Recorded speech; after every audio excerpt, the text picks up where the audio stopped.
Fala, meus amigos e minhas amigas. O ex-presidente Luiz Inácio Lula da Silva é um fenômeno e precisa ser estudado urgentemente.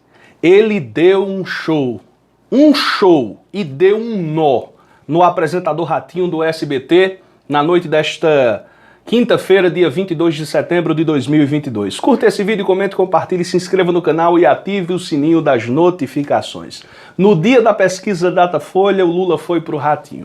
Eu acredito que vocês se lembram, eu gravei um vídeo há alguns dias atrás, quem acompanha o nosso canal sabe disso, externando a minha preocupação sobre essa sabatina, porque o Ratinho é humorista.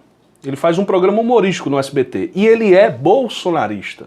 Né? O filho dele é governador do Paraná, Ratinho Júnior, e aliado do Bolsonaro.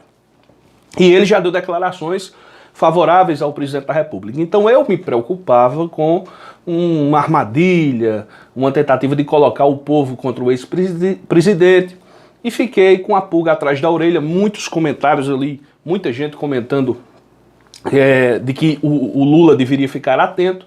O Lula demorou a confirmar a ida dele e acabou indo, né? Mas o Ratinho não teve o que fazer, amigo.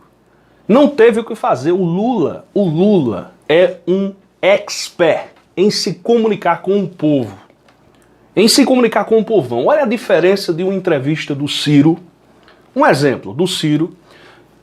Não vou nem comparar com o Bolsonaro, né? Vou pegar o Ciro aqui, que já foi candidato a presidente em várias oportunidades. O Ciro não sabe conversar com o povo. Toda resposta é uma palestra. Vocês já observaram isso? O Lula é diferente.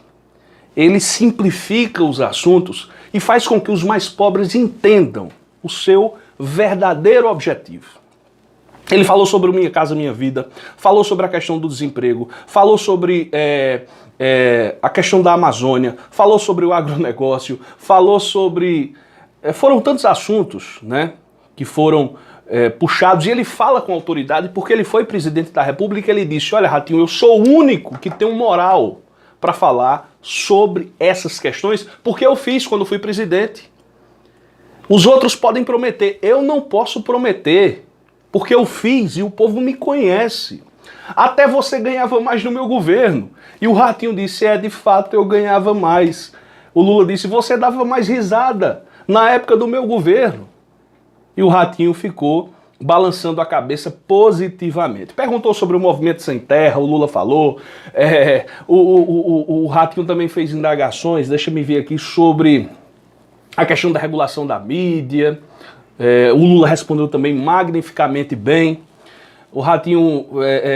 o Lula falou à vontade. Eu temia que ele colocasse o Lula contra a parede e desse um tratamento diferenciado ao ex-presidente. Caso você queira assistir, você colocar no YouTube aí, entrevista do Lula ao Ratinho, que eu acredito que está no canal aí do SBT ou no canal do Lula, e você assiste. Foi espetacular. Olha a repercussão aqui, a repercussão. Deixa me ver aqui. Ricardo Noblat diz o seguinte: Lula deu um show na entrevista do Ratinho. Ricardo Noblat foi colunista da revista Veja, hoje é colunista do site Metrópolis. O Lula falou sobre a questão do Ciro Gomes, né, que o Ciro falou, atacou o Lula na entrevista dele e tal. O Lula disse: eu vi a entrevista do Ciro, eu vi a entrevista do Bolsonaro, eu vi a entrevista da Simone Tebet, eu assisti todas as entrevistas. E ele disse que acha que o Ciro tá surtando, né? Ratinho admite que ganhava mais no governo Lula. Deixa me ver aqui pra gente entrar no Datafolha. Foi um show. Ele entrou com a faca nos dentes. Ele deu um show no Canal Rural. Não sei se vocês acompanharam a entrevista que ele prestou ao Canal Rural. E deu um show na entrevista do Ratinho. Agora vamos aqui pro Datafolha. Datafolha. Lula subiu para 45 pontos e subiu de 45 para 47. Eu estava analisando aqui, peguei o histórico do Instituto Datafolha. De maio para cá, o Lula se manteve estável dentro da margem de erro. É impressionante. O cara em maio parece-me que o Lula estava com 47, manteve os 47 e foi para 45, 44, 45 de novo, 44, 45, 45, 47, 45 e agora 47. Quer dizer, ele não saiu desse percentual. É impressionante como esse camarada é resistente. Teria ganhado a eleição de 2018 da cadeia. Da cadeia, tranquilamente ele teria ganho. Teria ganho aquela eleição. E foi preso justamente para não ganhar a eleição de dentro da cadeia, porque seria uma desmoralização completa.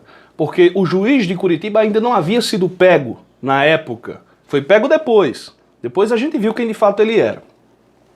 O Bolsonaro, que estava com 27% em maio, aí saiu o Moro, saíram vários candidatos, o Dória. Na última pesquisa estava com 33%, manteve-se agora com 33%. Então, se nós pegarmos a última pesquisa da Datafolha, o Lula tinha 45%, subiu para 47%. Está disparado. Votos válidos, 50%.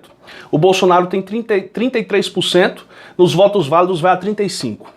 No segundo turno, caso tenha, o Lula tem 54 contra 38 do Bolsonaro. 16 pontos de vantagem. 16 pontos de vantagem. O Ciro ficou com 7, caiu 1 ponto. A Simone Tebet manteve-se estável com 5. Então, você pode aí dizer que com a queda do Ciro de 1 ponto, digamos que essa campanha do voto útil, que está aí nas redes, que está aí em todo canto, o Lula oscilou 2, o Ciro perdeu 1. Né? A Soraya Tronic perdeu 1% também, ela estava com 2%. Né? Não sei se essa oscilação positiva já é a campanha do voto útil. Saiu pesquisa em São Paulo, o Haddad mantém a liderança com 34%. Tarcísio de Freitas, que não sabe nem onde vota, vocês viram a vergonha do Tarcísio de Freitas? Prestou uma entrevista na Globo, lá de São Paulo, a mulher perguntou, o senhor vota onde? Ele disse, eu voto num colégio. Eu sei, mas qual é o colégio? E ele não conseguiu disfarçar. Foi a maior vergonha de todos os tempos. É um camarada que ele é carioca, ele foi colocado em São Paulo pelo Bolsonaro para governar São Paulo. Mas eu acho que ele não vai nem para o segundo turno, do jeito que as coisas estão. Porque além da gafe, o Datafolha também mostra o Rodrigo Garcia colado nele. Rodrigo Garcia é o atual governador de São Paulo, está com 19%, o Tarcísio está com 22%. No Rio de Janeiro, o Cláudio Castro tem 36%, se distanciou. A última pesquisa da Datafolha mostrou o empate técnico do Cláudio Castro com o Marcelo Freixo. O Cláudio Castro foi a 36%, o Freixo ficou com 26% dos votos. O Rodrigo Neves oscilou positivamente 1 ponto, foi de 7 para 8 pontos percentuais. Por falar em Rio de Janeiro, o Lula recebeu o apoio de César Maia, que é o vice do Freixo, né? Não havia declarado oficialmente, declarou agora. Fernando Henrique Cardoso escreveu aí uma pequena carta, defendendo a democracia brasileira e sinalizando apoio ao Lula, sem citar o nome do Lula, haja vista que Simone Tebet tem o apoio do PSDB. Foi praticamente um voto declarado ao ex-presidente. Foi tão declarado que o PSDB, a carta do FHC foi divulgada, e o PSDB foi logo para o Twitter para dizer, olha, a nossa candidata é Simone Tebet, e tamanha repercussão foi o apoio dele, mesmo que de forma não declarada, mas todo mundo observava, isso foi comentado por vários jornalistas, que a tendência era voto pró Luiz Inácio Lula da Silva. Vocês repararam no final da entrevista do Ratinho que o Lula fez um apelo para o povo comparecer às urnas? O Bolsonaro ele está apostando aí que o Lula não vai ganhar no primeiro turno por conta da abstenção. Aí o Lula fez um apelo, porque, por exemplo, idosos não são obrigados a votar, né? Analfabetos não têm obrigatoriedade. Então é preciso que haja uma campanha, uma mega campanha, para que essas pessoas compareçam às urnas e exerçam o voto. Lembrando que no primeiro turno você vota primeiro para deputado federal, depois para deputado estadual. São 4 dígitos para federal, 5 dígitos para estadual, senador da República, governador, presidente da República. Senador você só vota em 1, porque tem eleição que você vota em 2. Só vota em 1 esse ano, né? São 3 dígitos. Governador 2, presidente da República 2. Leva a colinha, leva tudo direitinho para você exercer o seu ato de cidadania. O Brasil precisa se libertar do autoritarismo. Um forte abraço a todos vocês. Perdoe-me a demora neste vídeo, porque nós falamos de 2 grandes assuntos, 2 importantes assuntos, que foi o show da entrevista de Lula e o Datafolha, com 47% dos votos, 50% dos votos válidos para a vitória no primeiro turno e nós colocarmos esse Bolsonaro para fora da presidência da República. A luta continua, companheirada.